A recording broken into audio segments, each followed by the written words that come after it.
Hey there, I'm Neil. My pronouns are he, him, and I'm the host and producer of Pause and Rewind, the podcast that chats to changemakers, thought leaders and role models who all share a common goal. They're striving to make the world a more inclusive place. And, let's face it, we need it. Each guest has a unique story when it comes to doing their thing, and we often know who people are in the now, but how much do we really know about them? Pause and Rewind takes a moment to explore the experiences, realisations and relationships in my guest's life that led them to where and who they are now, because everyone loves an origin story. We'll dive into tales, anecdotes and a little of what makes our guest tick. So whether you're here for insights or inspo or simply want to know about your heroes, this podcast is for you.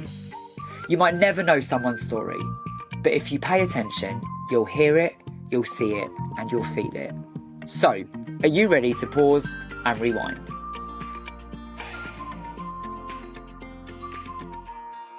Hey there, and welcome to another episode of Pause and Rewind. I'm not sure if you saw recently, but I shared on my socials that Pause and Rewind, this little self-produced podcast, has made it through to be a finalist in the Independent Podcast Awards for 2025. To say that I'm shocked is a massive understatement. I am so proud, so hyped, all the feelings about this. And I'm so grateful to every guest who's appeared and shared their story and made Pause and Rewind what it is. I always believed in what I set out for this to achieve, but even I didn't expect this. Thank you all so much for listening and supporting. The awards is actually next week on Wednesday, the 15th of October. So I'm keeping everything crossed. Please do the same. Oh my gosh, I can't even imagine, but just to be a finalist I'm so grateful. And I'm nominated in the category Love, Sex and Relationships. Interesting, but I'll take it. Amongst some incredible people, including Rainbow Mums, the Breakup Monologues by the incredible Rosie Wilby, as well as the ADHD Women's Wellbeing podcast, which I love listening to. And that's a great podcast by Kate Mori-Youssef. Honestly, phenomenal people. Keep everything crossed to me. Thank you so much. My guest for this week is someone that I have the privilege of working with. We've done pride parades together. We get to sober rave it up on the dance floor together. And that is Ali Hendry. Ali is a coach that trains coaches across many different areas of life, from relationships, holistic life coaching and public speaking. She's also a coach in these areas as well. Ali is also my TEDx coach as I gear up towards to do my TEDx talk next year, hopefully, fingers crossed again. And yeah, Ali is someone that I've just got to know over the last few years. I really appreciate the way that Ali shows up and the wonderful human she is. Ali shares a lot in this. We reminisce over our love of the glorious naughty scene in Soho and a lot around menopause, aging, neurodivergence, parenting, and we share so much in common in terms of our stories. So take care of yourself whilst listening. Here it is. Enjoy. Hey Ali, my wonderful friend, welcome to Pause and Rewind. It is beautiful to have you here. It's beautiful to be here. Thank you so much. Yay, finally, I get to be on your amazing show. Woo! Oh, thank you. Well, I'm going to start with a question that I ask all my guests, and that is, what does the world look like for Ali Hendry right now? Ooh, it looks pretty good. I have, for a few years, I've had a phenomenal work-life balance. I've fought really hard for it. And I'm now in that place where I can really enjoy it and feel into it. And so life is good. I am in the middle of a cohort for my ICF Certified Relationship Coach Diploma. Lovely bunch of humans that I get to work with for a couple of months until the next cohort starts, and so on and so on. Absolutely love teaching people how to be relationship coaches. Wonderful things happening in the family front with my daughter, who's now 14 and just an amazing human. She's developed into someone who loves debating. I love me a debate. So life is good on that front. And keeping fit and healthy. I've got a little bit of a cold, cough and a cold today, so pardon me. But keeping fit and healthy in the gym, running, walking, etc. So yeah, holistically, spiritually, it's all good. It's all good. It's all aligning. That's beautiful to hear, because obviously it can be there can be such a lot going on and the world feels a bit relentless right now, right? So it's really lovely to hear when people are able to express happiness and fulfillment through that, because it can be quite a lot sometimes. Yeah, My little world in Brighton is all right. Yeah. And it's such a beautiful community space to feel that joy, particularly for queer folk. I know so many people from Brighton who just thrive on the fact that community is so strong there. Yeah. Yeah, it is. My ex-wife and I moved down here because we wanted to start a family in a community environment, and we were living in London, and there were pockets of community where we felt would work for us, and then eventually, as was happening, 20 years ago, a lot of people were migrating. A lot of the queers were moving down to Brighton, and we were a couple of them, and it's worked really well because you've got city, you've got countryside, you've got seaside, you've got community. You've got more diversity than there was 20 years ago, but that's still a sort of a growing area. And I always loved it. I always love being there, and it feels just such a beautiful place to be. Obviously, relationship coaching, great to hear that's going so well. But you do so much more outside of that. So it's kind of, you've got your TEDx coaching as well, which I've had the amazing experience of having you as my TEDx speaker coach as I prepare. Don't know when it will happen, and we know, and it will happen next year. It is going to happen next year. But I've had the amazing experience of having you as my coach. You've also got the Diva Relationship Room. You've got your DEI advocacy, your activism. You, like many guests on here, you wear many hats. How do you balance them all? Is there a favourite thing? Is there something, or is it just about the variety and getting to work with so many people? Yeah, my favourite thing is not getting bored. And things have just flown out of each other, I think. I mean, it started off, for 20 years, I worked in diversity, equity and inclusion, leadership and management training, travelling up and down the country, delivering training to public, private, voluntary, military sector organisations. Absolutely loved it, particularly because I have a background in another background, which is my background in performance and theatre. And I was working freelance for a training company that used actors. So I was training up actors to present different scenarios based on the research that I'd carried out in these different organisations. So it was a whole kind of mirror situation where people could see themselves represented in the plays and monologues and scenes, etc. So I absolutely loved doing that, and it worked really, really well. And then when lockdown happened, like a lot of people, my work just stopped. Obviously, we couldn't do any travelling. It took the company that I was working for eons to get onto Zoom. I mean, we're so au fait with Zoom now, but it took them so long. And I'd had a career coach about 3 or 4 years previously who had actually led me to my first TED Talk and had seen in me the fact that this was something that needed to come out. So there had been that connection with TED Talks and coaching. And then when I trained as a coach, I obviously had 20 years of training, running training courses. So I trained as a coach and then thought, one day I just suddenly thought, I could train coaches to be coaches now that I'm a coach, because I sort of pigeonholed pigeonholed training into the hat that does the diversity, equity, inclusion side. And I was like, yeah, but you can also train people to be coaches now that you are a trained and credentialed coach. And then coming into, as you say, with the TED Talks and creating a course that is a beautiful blend of coaching and education.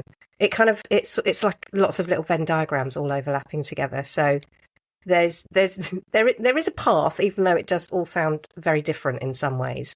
And then the relationship coaching came out of one day when I was studying to be a coach.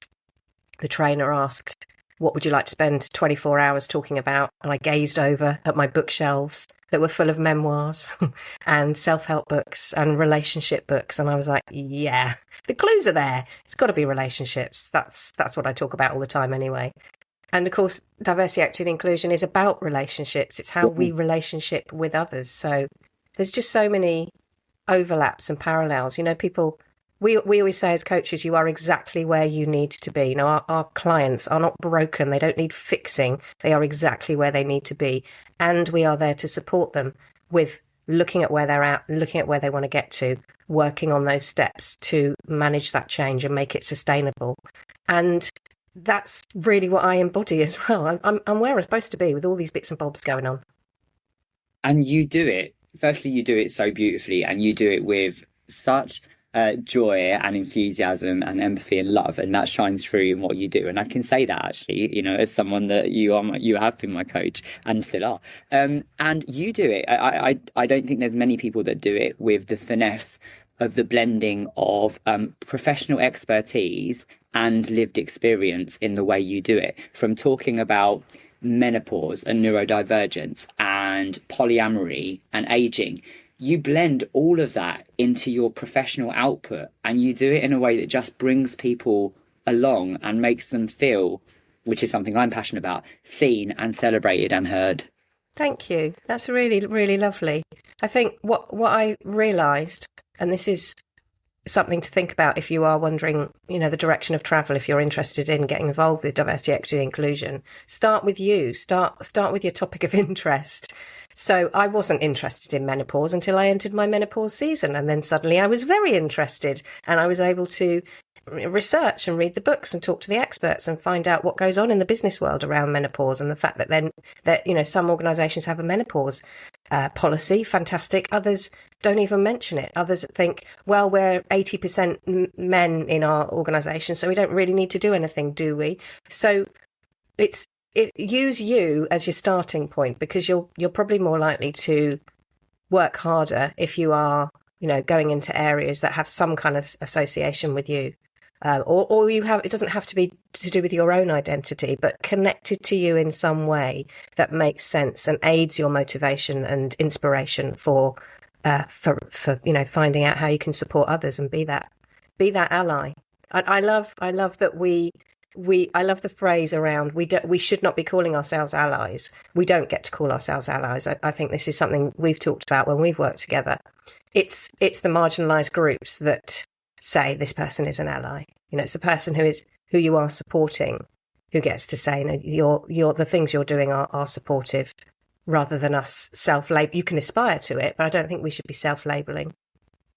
I agree with that. I think you have to know that you're taking the steps towards allyship and advocacy, and you have to believe in it, and you have to really own that. But I 100% agree with you. The minute that a trans person right now identifies me as an ally, I'm like, cool, I'm there. But I'm always really hesitant about kind of like self-labeling with being an ally or an advocate or an activist, because it's about action. Yeah, it is. Yeah. It's a doing thing. It's always the doing thing. Is there something that you have not gotten to doing yet that you can foresee yourself doing, given that you've got this like wheelhouse of experience and expertise? Is there something that maybe you haven't ticked off your list yet that you're venturing into?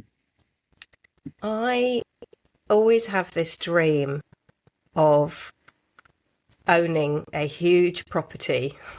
Omaze. I don't know if you get these adverts coming up on Facebook. They know where you can win this amazing house and this, all this money and everything. And every so often they do this place where, I'm talking about retreats is what I'm talking about, where you have this home and you win this home, and this home has a studio, and it's got it's got fitness area, and it's got sauna, and it's got jacuzzi, and it's got all of these things. And so I would love to be part of a holistic relationship nourishing community home that has the ability to run these workshops for low and no cost, and donations and things like that. That I would absolutely love. I'm saying that because a lot of my delivery is online, is on Zoom, and I did a workshop at the weekend for counsellors and coaches, and it was a introduction to creating an inclusive practice. And it was great. And I always forget, because I did so much delivery for 20 years, up and down the countryside and abroad, stayed in a lot of travel lodges, had a lot of travel lodge breakfasts, still here to tell the tale. And I loved it. And then I haven't done it very much for years. I've done some events here and there, but I think going back and doing a little bit more live delivery would be great. And I've got another event coming up soon, another live delivery where I am being part of a retreat, and it's for a dating app. So I'm really excited about that. It's a whole weekend of all sorts of wonderful and naughty things happening. So I'm very excited about that. Well, hey, Yeah. as there should be, and with your work with the Diva Relationship Room, but the content you put out there, you do remove so much of the shame and stigma about dating and sex and love. And obviously, kind of your TED talk was a massive, massive part of that when it comes to polyamory. And we really, really need to hear it because it still is so prevalent in society. Yeah, it's true. When I did Survivor's Guide to Jealousy, my TED talk, check it out, people. We will plug it in here. Thank you. I had been struggling with jealousy in all my romantic relationships. And then when I came to polyamory, I started off actually with I started dating someone and it was an affair, and then it became an open relationship, and then it became polyamory. So there was a journey. It was a long journey.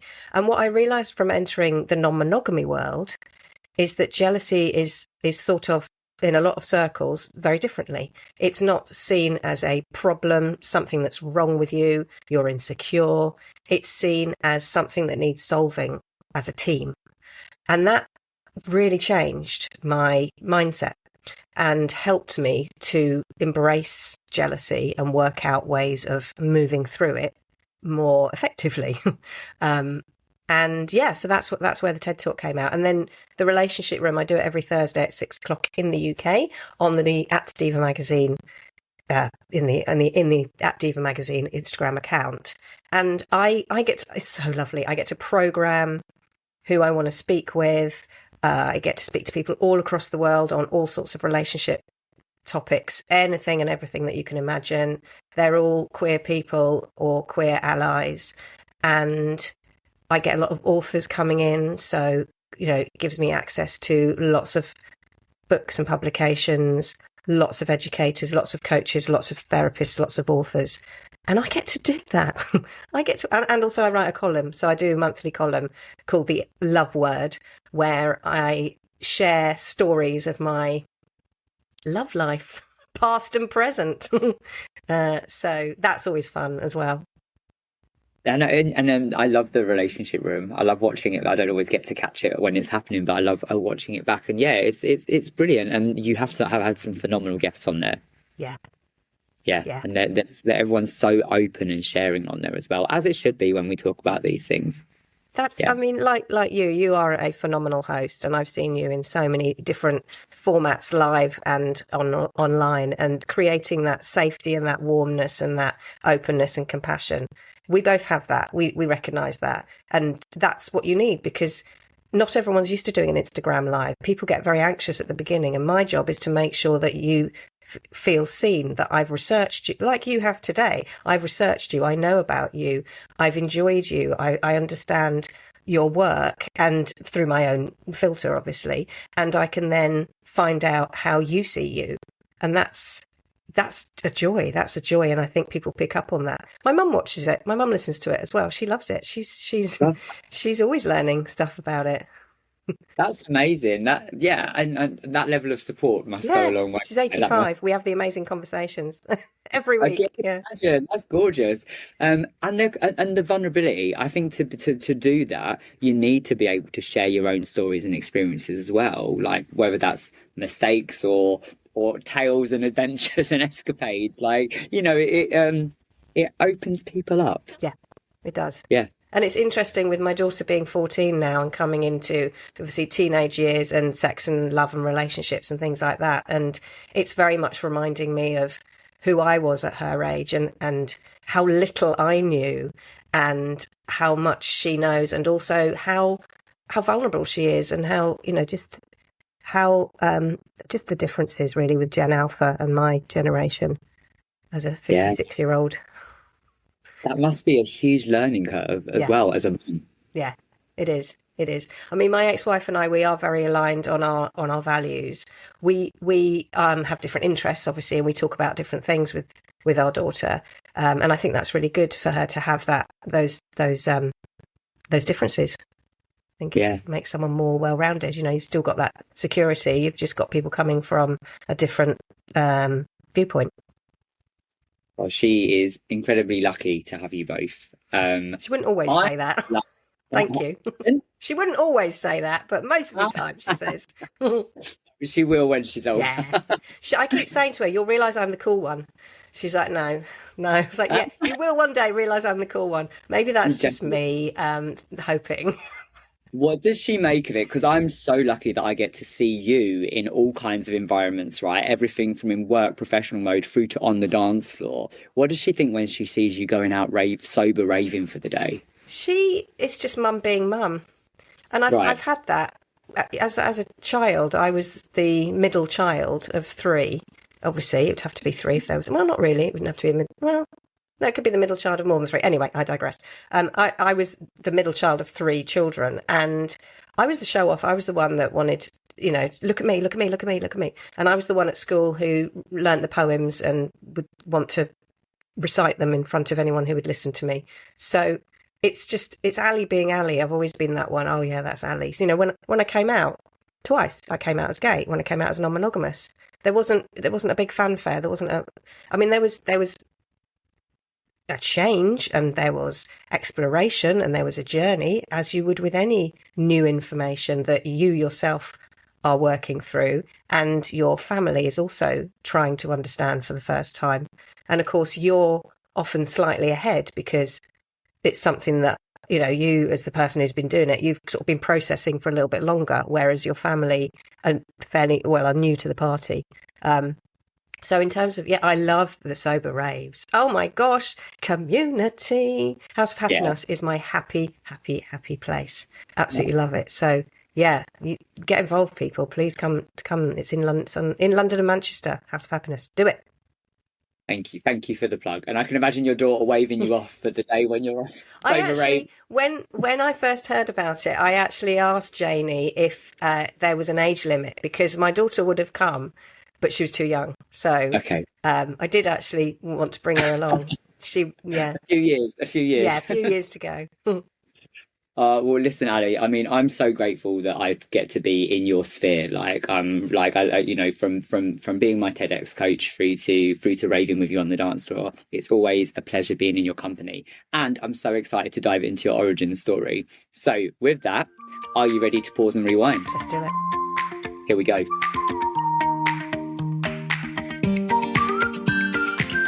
Take me back. Tell me all about little Ali. Oh my goodness, little Ali. I mean, it's so because my brother had already started school when he was as the first one to go to school. Apparently, my mum was like, he didn't want to go, he didn't want to leave his mum, he found it very difficult. When my mum dropped me off at the school gates, I skipped off without even turning back to say goodbye. I was just off and running, and I loved my junior school. It was so much fun. I really, really enjoyed it. And then we moved schools, and one of my grandmothers wanted to pay for our education. And so the school, the only fee-paying school in the village where I grew up in West Sussex in southeast England, the only school was a convent. So we were sent to a convent. And it was all right. It wasn't great. The problem with a convent is that I don't think that it was a bit substandard. The teaching wasn't great from the nuns. It was all right from the lay teachers, as they call them. And I enjoyed my social life more than school. School was okay. It was all right. You had to go as a means to an end. But what I really loved as a kid was brownies and guides. And then I went into Rangers, and then I was a ranger guider. So I loved the structure I loved being outside, camping. I loved creative things. There's a lot of caring in there as well. I loved collecting badges. Had all the arm. We used to say rent an arm because I used to work on getting all my badges. So I was a little bit of a nerd, I think. Not always a B student, never that intelligent, but all right, I got by, and that kind of suited me. And then when I got to, it's all coming out now, no prompting. And then when I got to 15, 16, we didn't have a sixth form because the year before the results had been so bad. So They stopped the sixth form at our school. And so we had to either go to a local sixth form or go on to college. But in those days, in the 1980s, you didn't have to stay in education up to the age of 18 as you do now. So I was like, I want to earn. I want to get out there. I want to do it. So my mum knew the local bank manager. So I got a job in the bank. Yeah, it's like, so I worked in the NatWest Bank for 3 years, 16 to 19, and I was earning. I was able to pay for my skinny jeans and my pixie boots.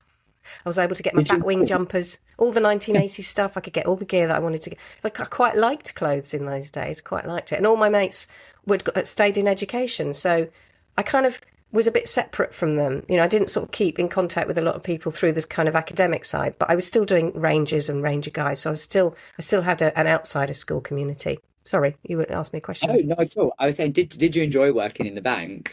I did, and I was very good at it, and I got high quickly. So I was in charge of the inflow and outflow of money at the age of 19 for the whole. I was only a little branch, but I did. It was all right. It was all right. There was only me and one other guy who were the same age as me, and everyone else was ancient. I mean, wow, they were like in their 30s, 40s, so old. But it was community, it was the village. I would see people I knew who I'd grown up with, families. So I kind of really liked that community. And then I just wanted to get out. Then I kind of got to 19. I was like, no, I need to get out. So I had worked as a volunteer with disabled children, and I knew that there was a school not far away called Law Maître Law's College, and it helped kids who were doing A-levels. So I started where I became a resident there in terms of support worker, and took the kids to the local college, Alton College, and started doing A-levels supporting the kids who were doing A-levels.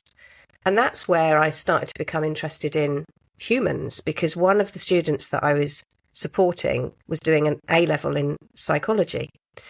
I never thought I could do A-levels. I knew I was all right, but I didn't think university A-levels. I thought, not for the likes of me. People like me don't do that sort of education. We get our O-levels, GCSEs as they are now, and that's it. That's us. That's fine. And then we get a job. But I started going to these A-level classes, and I thought, I could probably do this. And I absolutely loved psychology. And then I had a boyfriend. We all start somewhere. I had a boyfriend, and he said he'd gone to university, and he said, you could go to university. It's not, people like you can go. Anyone can go to university. Nobody in my family had gone to university. My mum and dad. Is that where the doubt had come from about A-levels and further education? Yeah, I mean, my mum and dad had met at art school. They'd both studied to be photographers and ended up working in London as photography assistants. So they got together. That's how they met at college. And so they'd gone to college, they'd gone to art school, but there was no sort of history of university or academia or anything in my family. So I didn't think that was a possibility, really. So yeah, that's where it came from. That's where the psychology and interest in humans, etc. And then I ended up going and doing a psychology degree, which I absolutely loved. But I was a little bit older, so I think I was always a little bit of a misfit, almost but not quite in everything. Almost but not quite. I'm being all right with that. It's okay. It's just me. I love the fact that just me, just Ali being Ali, seems to have been a trajectory since you were younger. That's true. That's true. Are you happy? Do you ever look back and think you wish you'd done it another way round? No, I don't. One of the gifts that my parents gave me is you can do whatever you want. You can be whoever you want. You can do whatever you want. And I don't remember a particular moment or a particular time. I just know that I always felt it was okay if I chose a certain profession that nobody had ever done before. It was okay. I think there's somewhere in me, in my cells, that says you're not going to be forsaken. Yeah. What did you think the goal would be when you were growing up as a kid? What did you want to be? I wanted to be a famous actress, not just an actress, a famous actress. I used to love the movies, absolutely, at home. The telly, the little telly, not the big. I mean, we didn't really go to the movies. The first movie I saw was the first Star Wars. Okay, amazing. 1977 probably, or something like that. Don't know, whenever it was. And but I used to love watching movies at home. I was a big Elvis Presley fan. Big Elvis, loved watching all of Elvis's films. Big Cliff Richard fan, loved watching all his films, all the musicals, Guy Getting the Girl, all of that kind of stuff. And I was, as a young teen, 12, 13, watching Top of the Pops, watching performers, absolutely loved that, singing, listening to the top 20. And I used to love a programme called Fame. Absolutely loved it. I know they made Fame into Fame the Musical. It used to be on telly. And I wanted to go to the drama school and do dancing and singing. As it turns out, Ali's not a great dancer or a singer. She's enthusiastic, which is great. I still love dancing. I still love singing. Fantastic. But being a triple threat, as they call it, acting, singing and dancing, wasn't my forte. However, I knew that I could make people laugh. So I did go into comedy. That's where I shone, working in comedy, comic timing, went and took some shows up to Edinburgh Festival, Brighton Fringe, Camden Fringe, working as an improviser and creating events. And I think that's where, I know we've got this similarity of the event creating. When I got into the performance side of things, you have to do it yourself. Nobody's going to give it to you. So that's when I started moving into creating events, creating queer events for queer women in London, workshops, running workshops in the mid to late 90s and noughties for women in London who wanted to just do a bit of acting and make people laugh. I love that. I mean, so much of our story is actually quite similar because I also wanted to go into acting and then realised I was actually shit at it. So I also ended up doing a psychology degree. So no way! Oh wow! So very shared experiences. With that kind of being in London in the 90s and noughties and seeing London now and the lesbian renaissance that we're seeing. How are you feeling about that? What is it? Because I know we've spoken about this before. The scene back in the 90s and noughties was phenomenal. Like, I don't think we'll ever get back there. How do you feel about it now? I loved it. It was such a brilliant place to come out. Yeah. I was living in London. I was 28, so I was quite late when I came out. And I was also married to a man, so not ideal. And there was a lot of heartbreak around that and a lot of change and very, very emotional time. And then when I came out the other end, pun intended, it was just such a great place to be. There were so many venues for lesbians and gay women. You should usually use the word gay women. Lesbian wasn't used a word back then. I don't know, maybe not. I was calling myself a gay woman anyway. Perhaps there were people who were using the word lesbian. There were some support groups. There was a group called Changes that was for women. Just so many events, and that was great, and I loved it. And then of course things changed into pop-up events, and I haven't done enough research around it, but my sense is, and I think some of it was around fees, was around literal cost of having a queer venue or having a lesbian venue was just too expensive. It wasn't sustainable. There just weren't enough people going out and using it, although it was always busy. So I don't know if this is true or not. And so what happened is pop-up events. And I loved the pop-up events, when we're looking at the last sort of 15 years or so, more around those pop-up events and less of having a venue that is specifically for a demographic in the LGBTQIA community. So I really loved it back then. What I love now is we're having conversations about how do we make this venue accessible when it comes to disability, when it comes to culture and heritage. How can we make sure we're using the right language? Because certainly back then, if I think of my average night out was either go to the Vespa Lounge or go to Vespa. Yeah, do you remember the Vespa? Yeah. Oh my gosh, I love playing pool in Vespa. It was brilliant. We used to perform in there. That's where Laughing Cows started, which was a comedy night started by Hazel O'Keefe, who pulled together loads and loads of comedians who were still Susie Ruffle, Jem Brister, people who were out there, started there.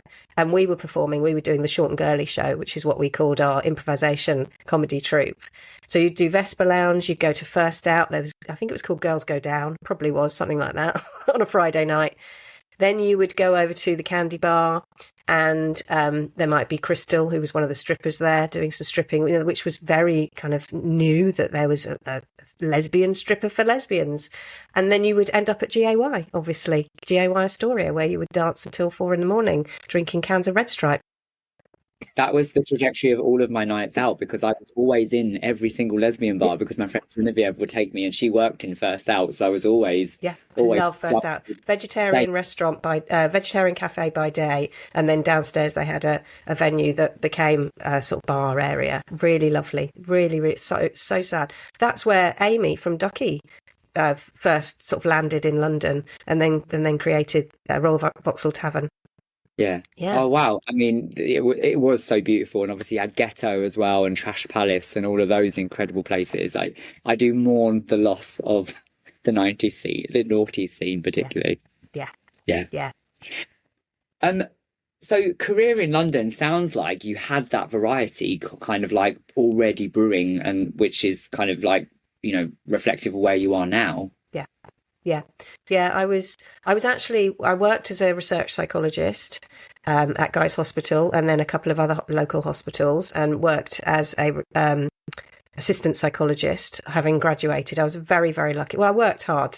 I sent out a lot of letters in those days, found out people and sent letters off to people to get some work after I graduated.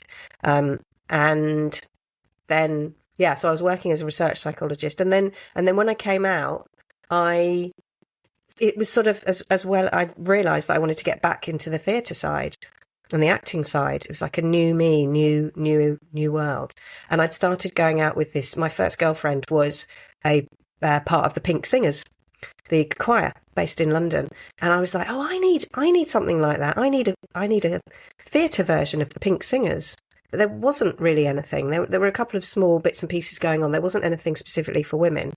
So I made little handouts and put them in First Out, because they had that big table, didn't they? That big part of the bar at the front where you could put all the leaflets, loads and like hundreds of leaflets. So I made these little leaflets which had my phone number on it.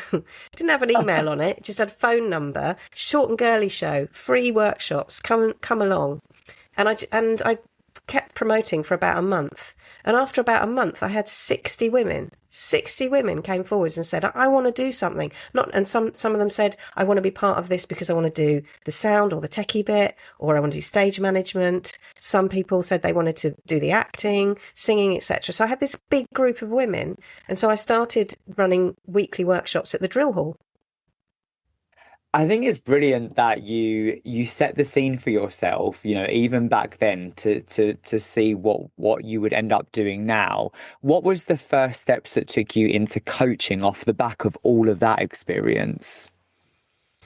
When I was working as a corporate trainer, I was using coaching methodologies when I was doing the leadership training, and a lot of organisations were moving more into thinking about leadership from a coaching point of view. Let me partner with this person. Let me find out where I can support them so that they can support themselves ultimately.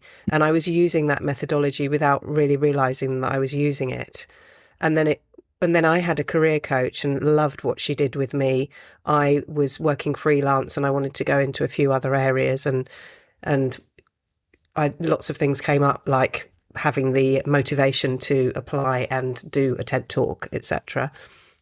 So that had been around me. And then I had the opportunity in lockdown, where I had no job and time to train. And I realised that actually I wanted to learn more about this coaching thing. So I spoke to my business coach, who had, as I said, worked with for a couple of years and hadn't worked with for a while.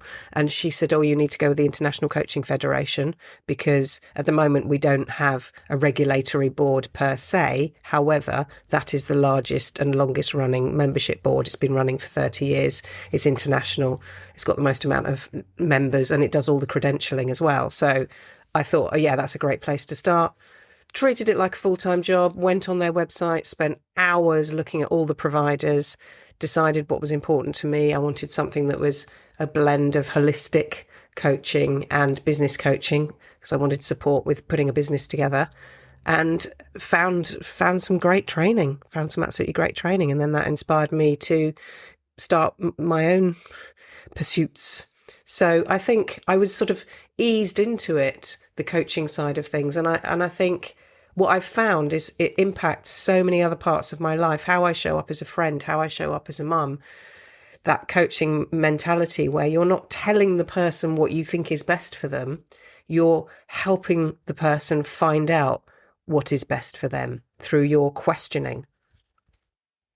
Were those skills that came naturally to you? Was there anything that came naturally, and was there anything particular that you felt you had to work on a little bit more? I found the transition from the training world to the coaching world difficult because I'd been so used to following a format, knowing that there was going to be set outcomes by the end of our 3-hour training session. And so working with not being able to control, if you like, the direction of travel, being in the moment, realizing that so much of what I do outside of work needs to come into the coaching space in terms of making sure my own mindfulness and presence and connection with mind, body, spirit are in place so that I can be that person when I'm in the coaching space as well. So I found it difficult to not go in with an agenda, and also incredibly freeing. I was like, oh yeah, this can go wherever it needs to go. And when I help students coach, I'm watching them do some coaching and then I'm giving them feedback. And the first thing I always say to them is the session went exactly how it was supposed to go. And that's become my kind of tagline. And it's true. How do we know the session went exactly how it was supposed to go? Because it did. It passed. The session passed and your client got pretty much what they needed. How you achieved it and the ways that work in terms of the International Coaching Federation's methodologies and the core competencies and the ethics, etc., those are the bits that we need to add in so that you are being accountable to your clients and your business and your practice and you as a practitioner. Yeah. I think that COVID formed so many people's careers. I know for me, it was an absolute game changer in terms of how I show up in the world and also my career trajectory. And I wonder, do you think that you would be where you are now if COVID hadn't happened? No. In many ways. Yeah. So yeah, it's strange, isn't it, to look back at a time that was so traumatic and distressing for so many people, but actually it was the making of so many of us, particularly in this space. It was the making of the career of my career and where I'm at now with my career. Absolutely. Aside from that, there was so much devastation, which I won't go into now. Lost a lot. Yeah, lost a lot of bereavement for me over that year. Horrible. So emotionally, psychologically, absolute pants. Career-wise, found my dream.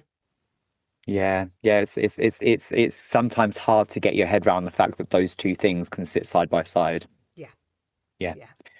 With injecting your, and I spoke about it in our intro, but with injecting your lived experience as a human, your personal experiences, your relationship experiences, your queerness, being a mum, how much of that was a deliberate decision to blend them?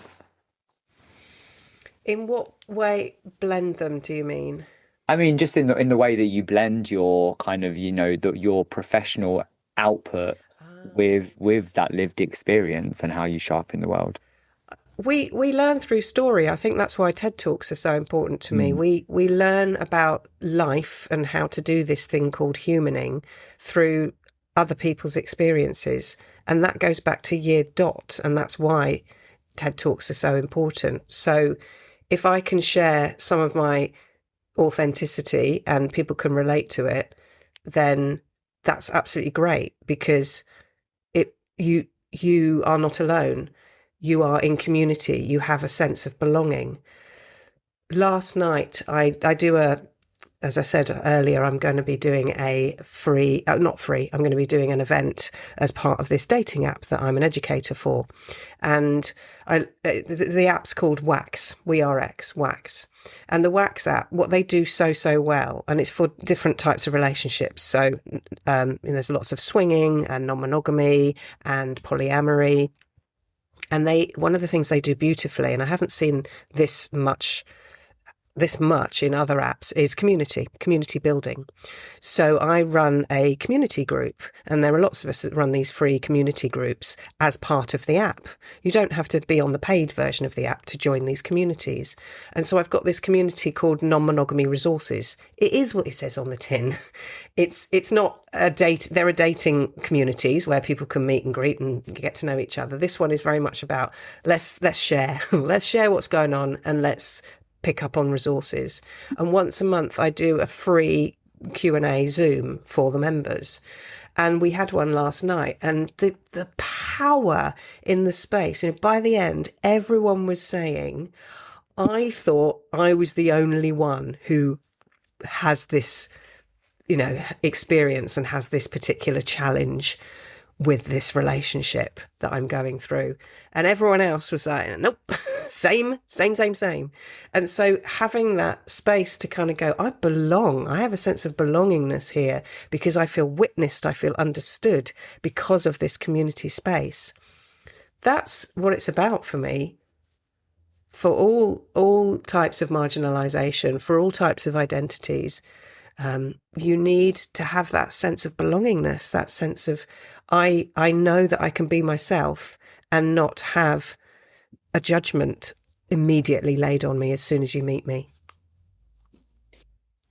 You embed belonging and inclusion into everything that you do, and the way that you are, the way that you navigate a dance floor, the way that you navigate corporate spaces. And I wonder, was there a definitive moment that you perhaps identify as finding your grounding or destination in inclusion? Yeah, there is actually. When I was a kid, I used to read all the time. I was the one who would be sitting, and we had a little sun lounge, as we used to call it. I'd be sitting, my brother and my sister would be out in the garden climbing trees and making dens and things like that. I did a little bit of that, but I was more in the home environment. I was more the bookish one. So I'd be there reading a book or reading poetry. And funny little thing that she was, bless her. So I did loads and loads of reading all through school, and then it kind of stopped in my 20s, and then I came back to it in my 30s. And as I say, I've been doing corporate training for 20 odd years, and I was doing a lot of research and reading a lot of research papers, but I hadn't really got back into reading books. And then I read this book called A Piece of Cake by Cupcake Brown, and it was the first time I'd read a book by somebody who is black or a person of colour. I didn't realise until that point that probably every book I'd ever consumed had been written by a white person, probably more likely a white bloke. And I read this book and I read her story. And from that point, I started reading other books. I mean, the last book I read was around people's, I got into memoirs. I got into hearing about people's lives. I mean, I know we have films and those kind of things, but there was something for me about reading a book of someone's life that is completely different from any experience or reference point I had in my life at that point. It felt really intimate. It felt really, really intimate. And so from there, I started to actively look for non-white authors to understand the world from outside of my own filter. And, when I read books, really interesting, when I read Bernardine Evaristo's memoir, Manifesto, they were in London a similar time, like we were talking about. So, and they were experiencing London as a black lesbian, and I was experiencing London as a white lesbian. And to this whole, it was like my life kind of split in half. And I was like, oh, so while I'm having this experience of life, there is a whole other community having a completely different experience at the same time, and I absolutely not a clue about it. Absolutely not a clue. So it was that moment, because as I said, books feel more intimate. When I'm reading a book, it just feels like I'm able to absorb, because it's my interpretation of their story, whereas a film is their interpretation, and the directors and the actors and the producers and whereas in a book it's me and the person.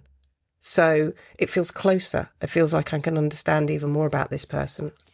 So yeah, I think that was probably the turning point. That's I think that some people just wind up in it, but that's I love the fact that you're able to pinpoint that specific book, and then that memory of wanting to understand the world through a different lens. Yeah. Yeah, that's beautiful. I wonder, is there someone that shaped you the most along the way? So, no, not a one person. Um, no, I like people who colour outside the lines. I like people who are able to, who surprise me, and who can say things that I'm not expecting them to say or to understand or to do. I love different age groups. I think that's something that I've realised, that a lot of people my age, I find, will judge different generations that are younger than them. And I've never, hopefully, I mean, prove me wrong, people, if I have, I've always been interested in working out how people of different ages see the world. I'm fascinated by Mhm. understanding. And older, as I say, I speak to my mum and my dad every week, fascinated by their worlds and how things change for them as well. And so I think because I love education so much, and because I'm a coach, the creativity and the curiosity are so well blended that I think I wouldn't want to pick one person, anyone. The latest, whatever book I'm reading, I'm like, you inspire me. At the moment, I'm reading Radical Relating, which is a Okay. brilliant, brilliant book by Mel Cassidy, who's going to come into the relationship room in a couple of weeks' time. And it's about non-monogamy. And it's also non-monogamy with a lens of looking at the world, looking at decolonisation, looking at discrimination. So it's a kind of combination of everything that I'm interested in this book. It's a brilliant book. Can't wait to finish it. I just love this. I love your energy and passion for people, and that idea that you are constantly inspired and surprised by and shaped by people as you go along, rather than having one definitive person. Yeah, that's me. Yeah. Do you think that with the creativity and curiosity, and you talk a lot about neurodivergence, right? Do you think that that is all part of the sum of it? I think when we, the word queering, when you queer something, Yeah. when you move outside of the expected parameters of that way of being, I think the more we queer life, the more we're open to its magnificence, the That more is we so see beautiful. opportunity. That needs to be on a t-shirt. Yeah, that's true. Actually, go on. Let's hashtag it. The more we queer life, the more we are open to its magnificence. Yeah, And that's all what you were saying about coloring outside, liking people who color outside the lines. yeah. My final question. Oh, before I move on to that, does happiness and success look and feel how you thought it would? No, it doesn't. Happiness and success is daily pockets of joy. Yeah. That's all. So simple, but so overlooked. Yeah. Yeah. Just find one a day. And we talked a little bit about lockdown. I had there were several things that kept me grounded. One of them was doing, and I know this sounds people have their views about gratitude lists, but I made myself write down 10 things every day. I had a little book, 10 gratitudes every day. I did that every day. And I did 10? 10. And some of them were like blue nail varnish. You know, they weren't deep at all. And others of them were, you know, grateful for, you know, big stuff. And some of it was tiny. 10 things every day. I wrote that down. The other thing was an hour of yoga. I use the Down Dog Yoga app, an hour of yoga. So rituals and routines, people, they're lifesavers. Yes. Fact. Absolute fact. Absolutely. And we've spoken about those before, and being and empowering yourself to create your own rituals when the ones that you have had or been or no longer serve you need to be replaced. Yeah. That's so powerful. My final question for you is this: looking back so far, what are you most proud of to date? Oh, got a bit macabre then. Not giving up on me. Not giving up on me. When I turned 50, I had gifted myself a necklace with an engraving on it. And the engraving says, "Just keep breathing." Because I'd had some times where that's all I could do for the day. And I didn't give up on me. And I think there's lots of reasons for that. And some of it is friends who are family. And some of that is family who are family. And some of that is resilience and all sorts of other wonderful things that I've picked up along the way. But yeah, I think not giving up.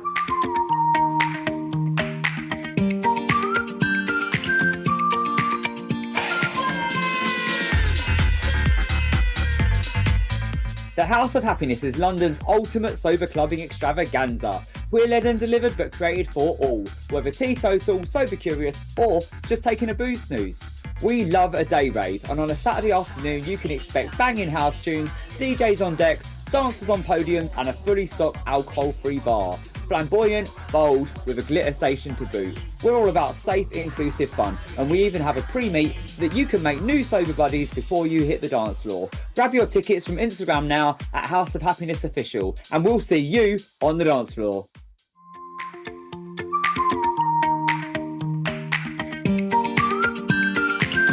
Are you ready for some quickfire questions? Oh, go on then. Let's do it. Let's do it. What album, book, or movie has had a lasting impact on you? Come As You Are by Emily Nagoski. Learning about different ways that desire shows up was a game changer for me, and is constantly for my clients when they come across that as well. Is it something you still dip back into? Yes. Yeah. There are loads of books that I recommend. I've got a huge book list that people can have access to. Let me know if you want it. All sorts of topics, relationship topics and beyond. So, yeah, absolutely. What's a saying you live by and one that you put in the bin? Ooh. Behind me, for the purpose of the tape, I have a picture that says, "Trust your path." And this was, I live in a part of Brighton where there's lots of street treasure. People just chuck things out on the street and you can get all this street treasure. And actually during lockdown, I came across this I love trees. I came across this huge picture, you know, probably like Athena type picture, really naff, with trees on it. But I really liked it. So I brought it home and we had some spray paint, and my daughter and I went into the garden and rented flat. Managed to spray a little bit of blue on the garden fence as well as on the picture, and we just kind of sprayed it and coloured it in, etc. And I put the words "Trust Your Path" on it. So trust your path, definitely. I think the one I'd chuck out is, if relationships need work, then they're not proper relationships. I think that's absolute rubbish. Yeah, bollocks.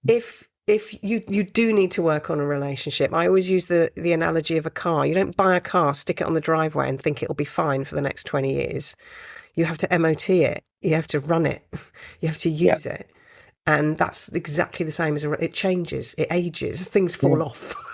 You have to do the same with a relationship. things fall off. Yeah. I would chuck that one out. The people that, oh, if you've got to work for it, then there's something wrong with it. No, Absolutely don't agree. I, I absolutely don't agree. I love the fact that trust your path really fits into your coaching principle, which is where you are exactly where you're meant to be. Yeah, Yeah, yeah. yeah. What's been the best adventure of your life so far? Oh my gosh. Oh, okay. The best adventure has got to be my foray into non-monogamy. It was 4 years of absolute hell and heaven. Yeah. Share a bit more about the hell and heaven. It, it was there was chaos, disorder, anger, fear, hurt, tears, and also joy, sex, more sex, hot, exciting, more sex. Opening my mind, my heart, my soul. It was a lot. And it was 4 years. But by far the best adventure. Absolutely the best. Yeah, I would not have changed it.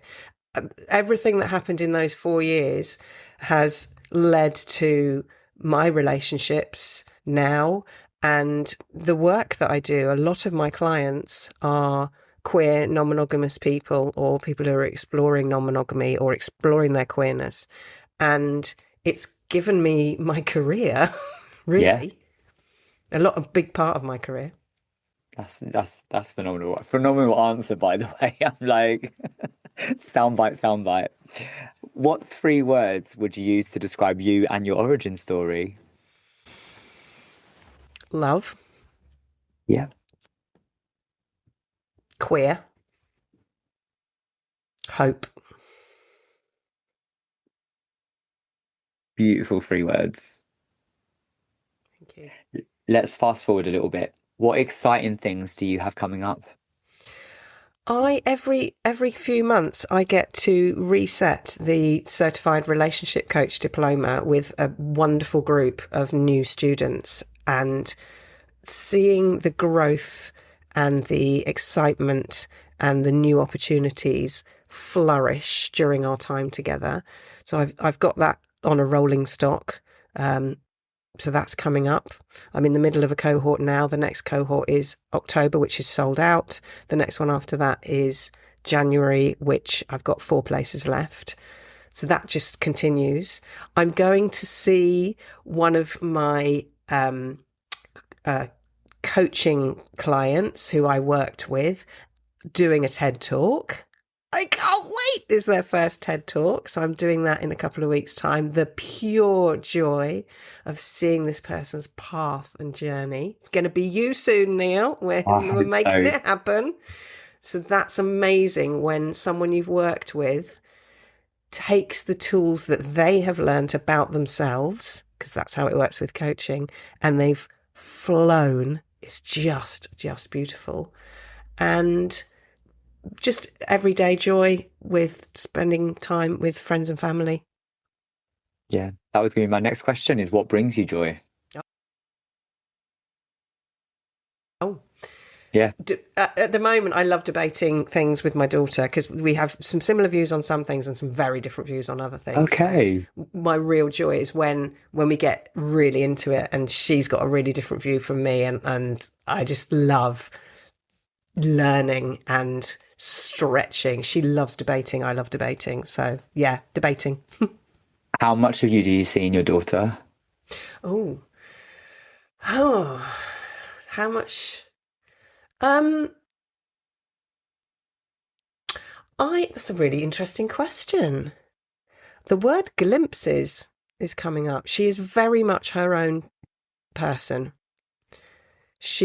Of course, she's got influences of her parents and also my ex-wife's partner, who has been around since my daughter was 3. So she's a very beautiful, big part of our journey, our family as well. I think it's out of the 3 of us, just glimpses. I see Yeah. glimpses, but she's very much creating her own persona. Just like you. Yeah, that's true, actually. Yeah. Yeah. Very true. Yeah. I Good love that. point.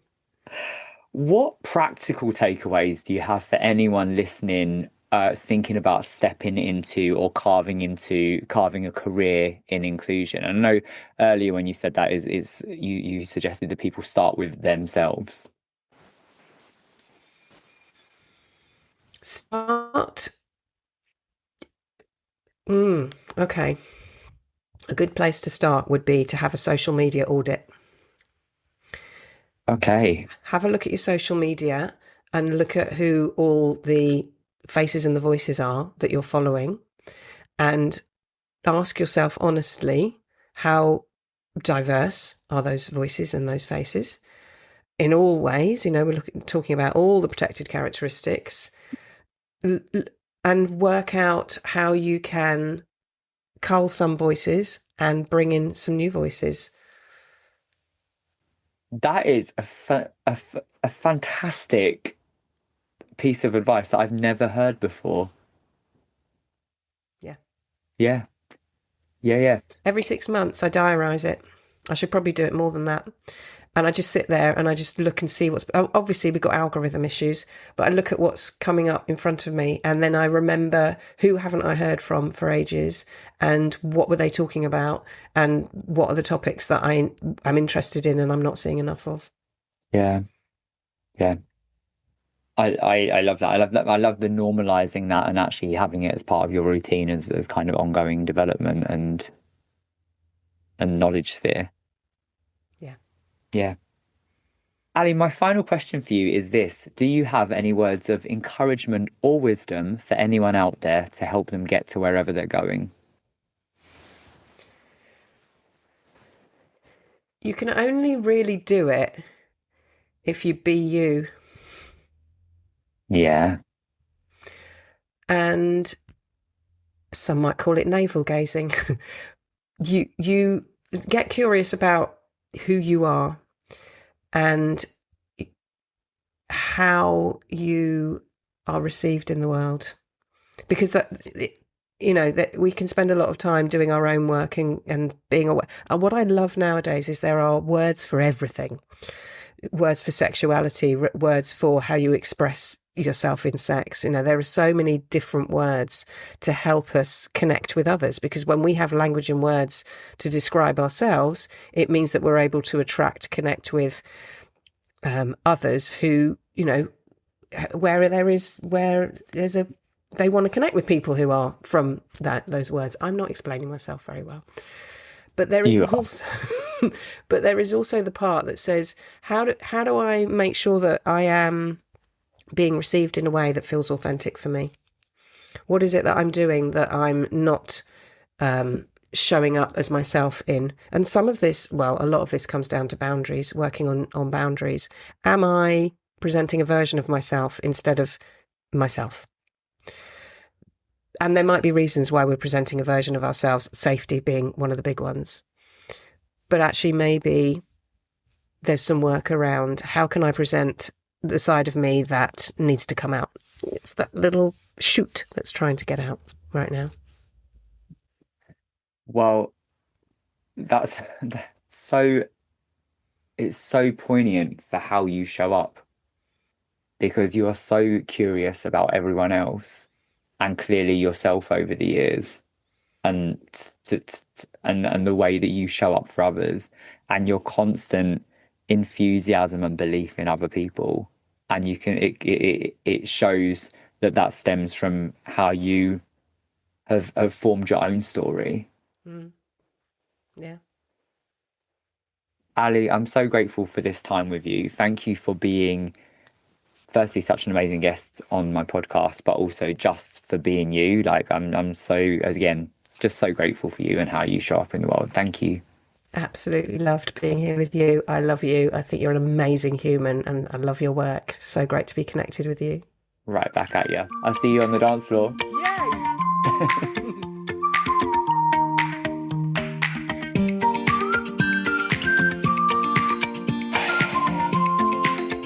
Thank you so much, Ali, for being just such an incredible guest and human. I absolutely adore Ali, and I love the two things that stood out to me during this. It's Ali being Ali, And that's exactly why she is so, so loved. And then just that quote around the more we queer life, the more we're open to its magnificence. Boom. I'm going to leave it there. Thank you, Ali, again. Thank you so much for listening. Please continue to like, subscribe, share, comment. Help podcasters build these pesky algorithms that we're all experiencing right now. Let's get these stories out there. They deserve to be heard. Stay tuned for more amazing guests on Pause and Rewind. Cheers.